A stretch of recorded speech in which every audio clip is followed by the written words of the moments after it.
Juana Barraza allegedly murdered between 40 to 50 people, all of which were elderly women in the capital of Mexico, Mexico City. Today we'll be looking into the case of Juana Barraza Sampiero, more commonly known as Juana Barraza. Barraza is a 65-year-old woman born in Hidalgo, Mexico. She was born December 27, 1957, to parents Justa Sampiero and Trinidad Barraza. Her mother, Justa Sampiero, was a known alcoholic and prostitute. On the other hand, her father was a police officer. Like most serial killers' cases, Juana's childhood was rocky, and an all-too-common occurrence starts with the parents' relationship. Juana's parents' relationship didn't last. 3 months after Juana was born, her mother, Justa Sampiero, left her husband to begin a fickle and unfaithful relationship with a man by the name of Refugio Sampiero. You'd think Juana would be taken care of by her father, Trinidad Barraza, given he had a stable and professional job in the police, but that's not the case. At just 3 months old, Juana lived with her alcoholic prostitute of her mother and new partner Refugio Sampiero. Refugio just so happened to be Justa's stepfather, hence the same surname. Juana's mother, Justa, was now in a relationship with her stepfather, and soon enough Refugio would become Juana's father figure in life. Of course, with a twisted relationship such as Juana's mother and new stepfather, Refugio, the upbringing was a toxic and spiraling mess. As an infant child, Juana had never learned to read, and the relationship with her mother was dim, as they would barely communicate with each other. Juana's mother, Justa, being the alcoholic prostitute she was, pimped her own daughter out for the first time at the young age of 12. In return, Justa received just 3 beers. The man was named Jose Lugo, and Lugo would go on to abuse Juana for 4 years straight. Lugo impregnated Juana, firstly at the age of 13 and secondly at the age of 16. Both pregnancies resulted in a miscarriage. Finally, after 4 or 5 years of this abuse, Juana's uncles managed to save her from Lugo and guided her to a better life. When Barraza was at the age of 20, Juana's mother died of cirrhosis, a form of liver disease due to her alcoholism. Juana finally got away from her previously warped and corrupt life and moved to Mexico City in the hopes of a brighter future and a stable life.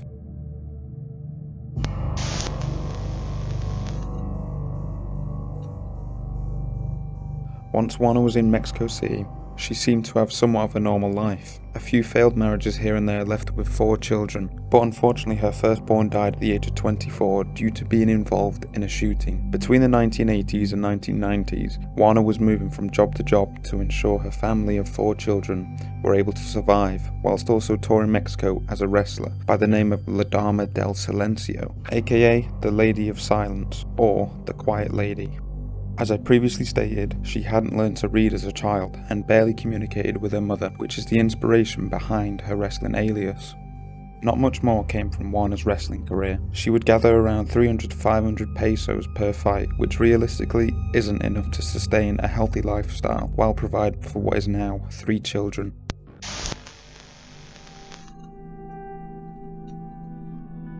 After the 4th and final birth of her child, in 1995, Juana found herself in desperate need of money, therefore she turned to criminal activity. Starting out, Juana would shoplift for the necessities, whether it was food or items to be resold for cash. It didn't matter to Juana. She found this wasn't sufficient enough. For this reason, she resorted to a much more serious crime of burglary. Barraza had a friend by the name of Tapia Martinez who would help Juana in these series of burglaries. As Juana targeted the elderly, herself and Martinez drafted a plan to dress up in a white, nurse-like clothing so they could gain access inside the elderly women's homes. The pair would steal items from the home whilst the unsuspecting elderly women were still inside. Little to Juana's knowledge, her partner in crime, Tapia Martinez, was in a relationship with a corrupt federal officer, and behind Juana's back, the conniving couple planned to extort Juana right after she had committed a burglary. Martinez's partner, the federal officer, met Juana after she had burgled a house solo, and the officer demanded 12,000 pesos, and in return, she wouldn't be arrested. After Juana retired from her wrestling career in 2000, as she was only making 300 to 500 pesos a fight, 2002 marked her eventual beginning to the extensive crimes you're all here to listen to.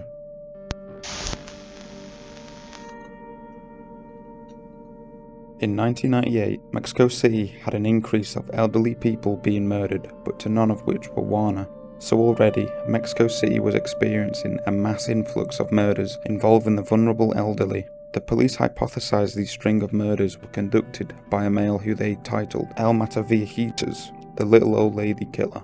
El, being the masculine noun in Spanish, meant the police thought it was a male committing these horrific murders. The police of Mexico City believed none of the string of murders were connected, which resulted in multiple suspects being imprisoned. This will all tie in when it comes to the investigation of Juana Barraza's crimes. On November 25, 2002, Juana had broken into an elderly woman's home by the name of Maria de la Luz Gonzalez Anaya. Like Barraza's previous burglaries, the homeowner was present, but things soon took a turn for the worse this time. Maria, the homeowner, had apparently made comments which flipped the switch and enraged Juana, causing her to beat and fatally asphyxiate Maria with her bare hands. Barraza wouldn't commit any murders for about 3 months, and it's unknown whether she was still committing her regular home invasions in this time.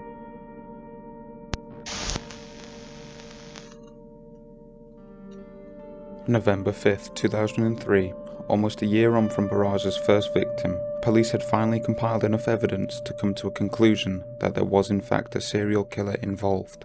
The Mexican police had an idea from witness testimony and gathered evidence that it was a tall person with rough factions who was posing as a city council nurse or a social worker.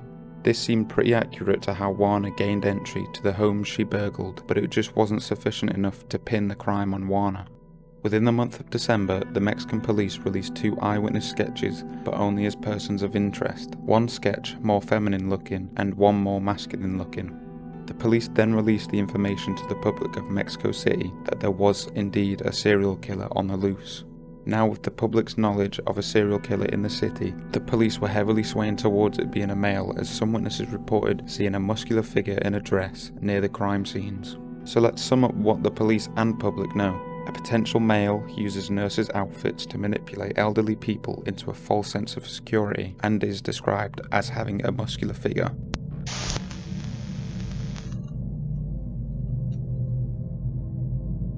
"2003 was the real continuation of Juana's heinous acts, as she began her what seemed to be never-ending rampage. The year of 2000 saw 7 victims fatally suffer at the hands of Barraza. 2004 saw 14 fatalities. 2005 then saw 17 fatalities, some of them being 2 murders in one day. From the years 2003 to 2005, Juana had fatally asphyxiated 38 elderly women.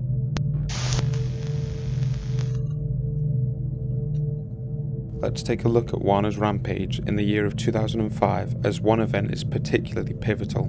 She had established a relationship with a man named Jose Francisco Torres Herrera, who also went by the alias El Frijol, aka The Bean. This is where it is believed he was also an accomplice in these murders, hence the huge jump in number of casualties in this year. It didn't matter to the couple what time of day it was or when their last victim was murdered, specifically September 28, 2005. The beating and strangulation of Maria del Carmen Camila Gonzalez Miguel sparked mass outrage and forced the police to launch a new special operation. Why? Because 82-year-old Maria was the mother of well-known criminologist Luis Rafael Moreno Gonzalez. This new operation was named Operation Parks and Gardens. The Mexican police hatched a plan to have patrolling officers in the surrounding area of where the serial murders most activity was taking place. Posters, warnings, and new eyewitness sketches were distributed in these specific areas, and police even paid elderly women to stand out as bait in local park, whilst patrolling officers watched closely. To no avail, Barraza was never captivated by this bait.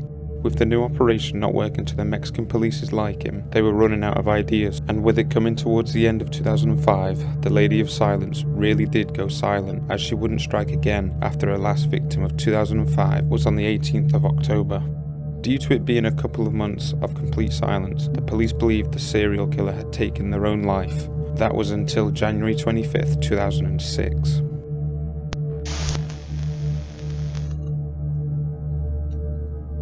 Juana had followed 84-year-old Ana Maria de los Reyes Alfaro home. She of course gained entry into Ana Maria's home by her usual technique. This was when she began strangling 84-year-old Ana Maria with a stethoscope until she stopped struggling. The capture of Juana wasn't a huge police planned bust, but rather a witness who had seen Juana leaving the home of her final victim. Like previous times, Juana was wearing her signature nurse uniform, carrying a set of nurse's equipment such as a stethoscope, pension forms, and her social worker's ID card. Juana was then swiftly arrested by a patrol officer passing by, and of course, the police had found Juana's last victim deceased in her own home, giving Juana no viable explanation as to what she was doing in Anna Maria's home.